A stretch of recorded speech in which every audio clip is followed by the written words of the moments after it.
Parecia que pra mim não tinha mais jeito. Eu não tinha ânimo pra mais nada. A angústia tinha tomado conta de mim. Me lembro do peso nas costas. Eu não tinha vontade de fazer mais nada. Tudo isso depois que meu marido virou a cabeça do nada e me largou. Tudo aquilo foi muito estranho. Então, um dia as minhas amigas me falaram para eu procurar ajuda e me indicaram a taróloga Fernanda. Eu demorei um pouco para ceder, porque era muito desconfiada. Eu achava que talvez para elas poderia dar certo, mas para mim não. Então um dia eu decidi fazer a consulta, porque afinal de contas o que eu tinha para perder, né? E foi a melhor coisa que eu fiz na minha vida. Na primeira consulta tudo já foi esclarecido. Eu descobri coisas sobre mim mesma que jamais eu descobriria sozinha. E tudo que ela me disse que aconteceria se concretizou. Hoje eu sou feliz.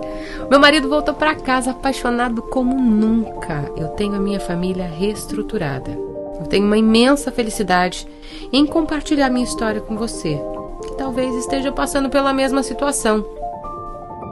Essa mensagem não apareceu para você por acaso. Faça uma consulta agora mesmo, clicando no botão abaixo.